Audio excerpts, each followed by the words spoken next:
প্রতিষ্ঠানের ধর্মঘট পালন করছে প্রগতিশীল ছাত্ররা এবং সাম্রাজ্যবাদ বিরোধী ছাত্র ঐক্য। এই মুহূর্তে শাহবাগ সড়কে তারা অবস্থান নিয়েছে এবং খোঁজখবর রাখছেন সহকর্মী অন্তরা বিশ্বাস। অন্তরা, ঠিক এই মুহূর্তে কি কার্যক্রম চলছে তাদের, এবং জাতীয় জাদুঘরের সামনে একটি সংবাদ সম্মেলন হওয়ার কথা ছিল, আদৌ সেটা হয়েছে কিনা এবং কি বলছে সেখানে?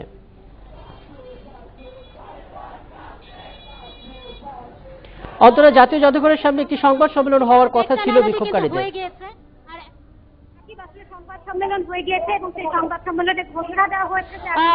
রাকিব, আসলে সংবাদ সম্মেলন হয়ে গিয়েছে এবং সেই সংবাদ সম্মেলনে ঘোষণা দেওয়া হয়েছে যে আগামী 12 তারিখে আবারও বিক্ষোভ মিছিল হবে এবং সারা দেশে ক্লাস বর্জন করা হবে। আর এখন আপনি নিশ্চয়ই দেখতে পাচ্ছেন এটি হচ্ছে পরিবাগ এলাকা এবং শাহবাগের রাস্তা ভেঙে সেখান থেকে কিন্তু এই যে মেডিকেল শিক্ষার্থী যারা রয়েছে, ভর্তিচ্ছু শিক্ষার্থী, ওরা কিন্তু রওনা দিয়েছে স্বাস্থ্য মন্ত্রণালয়ের দিকে এবং মহাখালীর দিকে, এবং সেখানে তারা সেই জায়গাটি ঘেরাও করবে এমন কথাই কিন্তু এখানে যারা আন্দোলনরত শিক্ষার্থী রয়েছে তারা বলছে। এবং এই মুহূর্তে যে পদচারণা তাদের আপনি দেখতে পাচ্ছেন স্লোগানের সাথে, এটি কিন্তু আসলে মহাখালী অভিমুখে এবং তারা এখন আছে পরিবাগে।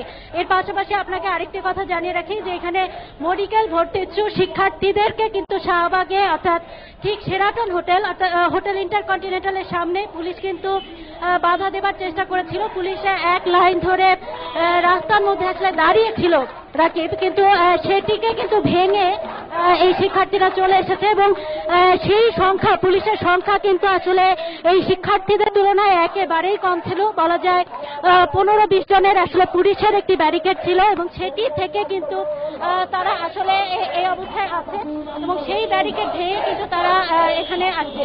এবং রাকিব, আপনাকে আরেকটি কথা জানাতে চাই যে আপনি জানেন যে আজকে কিন্তু সারা দেশে বিভিন্ন শিক্ষা প্রতিষ্ঠানে ক্লাস বর্জন করা হয়েছে এবং ক্লাসগুলো বন্ধ রয়েছে এবং তারই ধারাবাহিকতায় কিন্তু মধুর ক্যান্টিনে সকালে একবার প্রগতিশীল ছাত্র জোট এবং সাম্রাজ্য বিরোধী ছাত্র ঐক্য তারা কিন্তু ঘোষণা দিয়েছেন একবার যে তারা আসলে এই যে ভর্তিচ্ছু শিক্ষার্থী রয়েছে তাদের সাথে একাত্মতা ঘোষণা করেছে এবং এরপরে কিন্তু তারা শাহবাগে এসে এবং আপনার মাধ্যমে আমরা দেখতে পাচ্ছি আন্দোলনকারীদের একটা অংশ আপনি বলছেন এখান থেকে স্বাস্থ্য মন্ত্রণালয়ে যাচ্ছে এবং এরপরে আপনি বলছেন মধুর ক্যান্টিনে আরেকটি ব্রিফিং হওয়ার কথা রয়েছে এবং সবশেষে বললেন 12 তারিখ থেকে আবারও বিক্ষোভ কর্মসূচি ডাক দিয়েছে তারা।